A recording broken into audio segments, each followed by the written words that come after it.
Welcome to the deep dive. Today we're diving into something really common, something that can genuinely, put the brakes on our ambitions. Self-doubt. Mm-hmm. That feeling, that persistent uncertainty, am I good enough? Can I actually do this? Exactly. And drawing from our source for today, a really insightful YouTube discussion, self-doubt often shows up as that negative inner Yeah, voice, the critic, right? The I can'ts and the what Mhm. ifs. They just sort of chip away at your confidence. It's that fear of failure, really, that fear of messing up which can make you hesitate.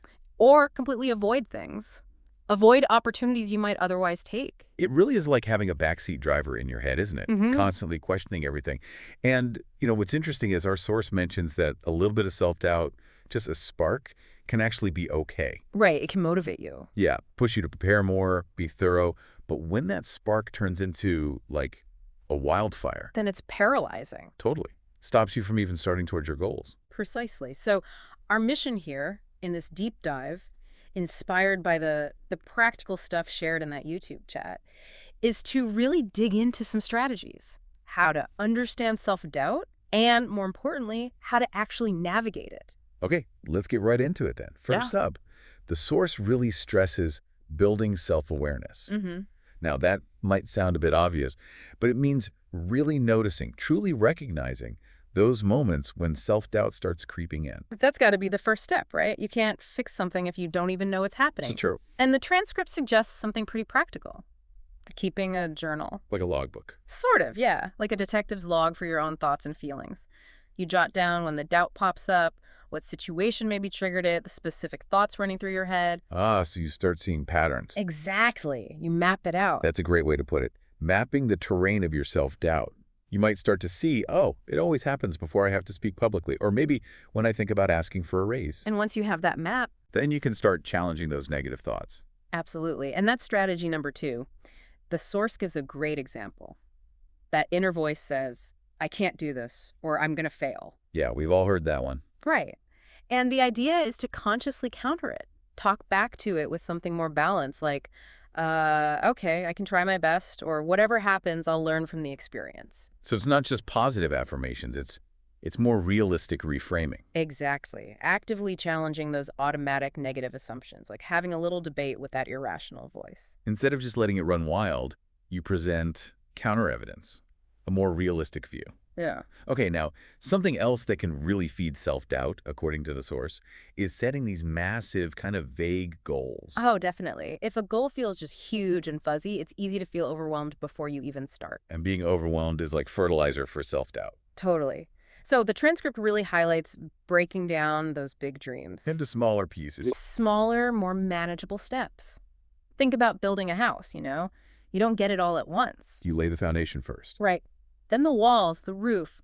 The source says achieving those smaller things, those little milestones, gives you a sense of accomplishment. It builds confidence bit by bit. Yes.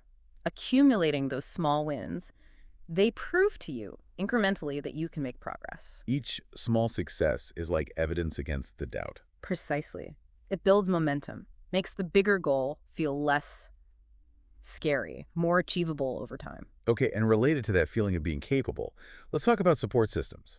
Yeah. Our source really dives into how crucial positive relationships are here. Mm-hmm. Very important. It talks about encouragement, getting constructive feedback, even just hearing different perspectives from people who support you.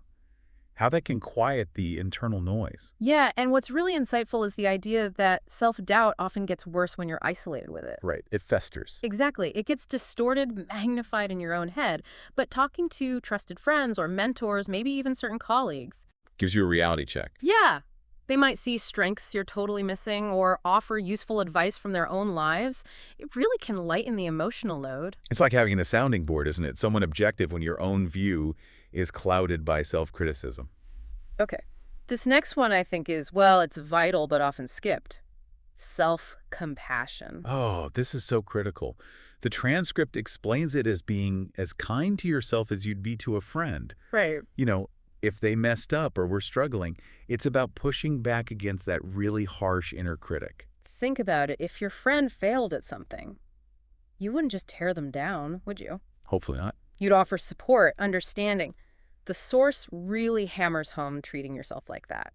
Acknowledge that setbacks happen, they're part of learning. They're not proof you're inadequate. Exactly. And changing how you relate to yourself like that, it's incredibly powerful. It lets you learn from mistakes without just getting stuck in self-blame, Which makes you more resilient. and naturally counteracts the doubt. Right. Okay, now this is where it gets really interesting for me. Visualization. Mm-hmm.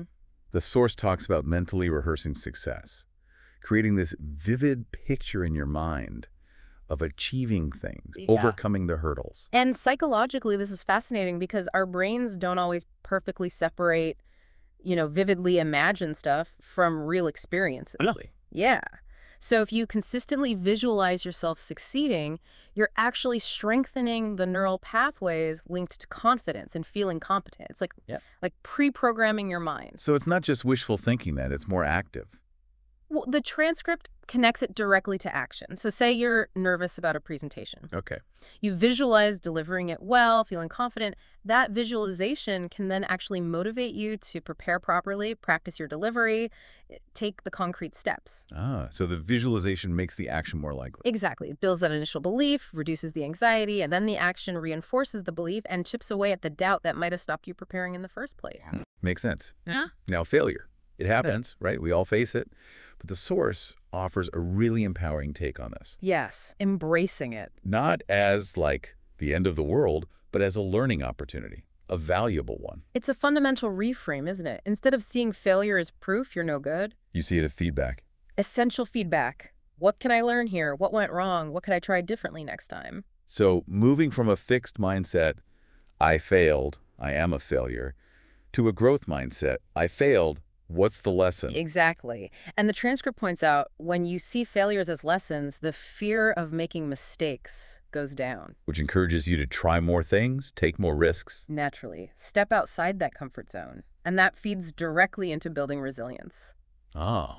The source explains that actually facing challenges, navigating those setbacks, pushing through tough times, that process strengthens your ability to handle self-doubt later on. It's like building emotional muscle then. That's a great analogy. Each time you face a hurdle and get over it, you gather proof, evidence you can handle stuff. And that past success becomes a buffer against future doubt. You know you've done it before. You've proven it to yourself. Absolutely. And this links nicely to mindfulness and meditation. How so? Well, the transcript points out these practices help you stay present. They allow you to just observe your thoughts and feelings, including the doubtful ones, without getting totally swept away. So it's about stepping back, observing the negative thoughts instead of automatically believing them. Precisely. A calm, focused mind is just better equipped to handle the noise of self-doubt. Mindfulness teaches you to see thoughts as just thoughts, not necessarily facts. Without judgment. Yes, and meditating regularly can improve your emotional regulation. It gives you that space to respond to doubt with clarity, not just react with fear. And there are wider benefits too, right? For overall well-being. Definitely. When you're not constantly fighting that inner critic, it just frees up so much mental energy, leads to more peace. Okay, one more strategy, and this is one maybe we should all do more often. Yeah. Celebrating successes. Yes. So important. The transcript really emphasizes acknowledging your achievements, appreciating them, even the small ones. Why is that so crucial?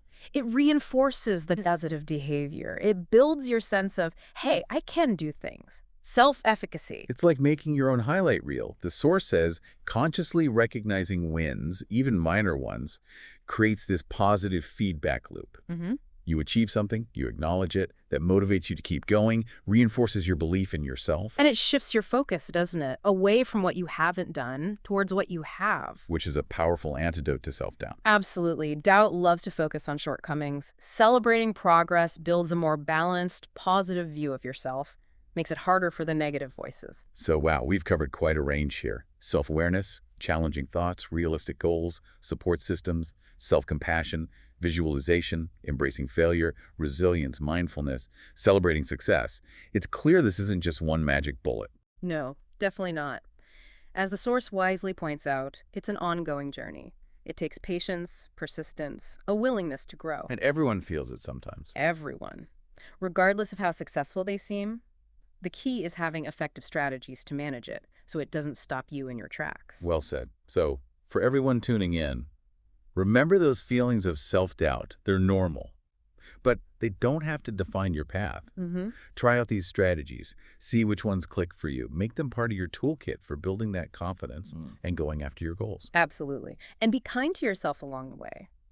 Remember to notice every step forward, no matter how small it feels. You've got potential, and every effort counts. Definitely. And maybe, just maybe, think about which of these strategies feels most relevant right now. Is there a current challenge where doubt's creeping in? How could you apply one of these ideas intentionally? Yeah, that's a great prompt. And also maybe reflect back. Think about times you did overcome self-doubt before. What helped then? What skills did you use? Often the answers are already there in your own experience.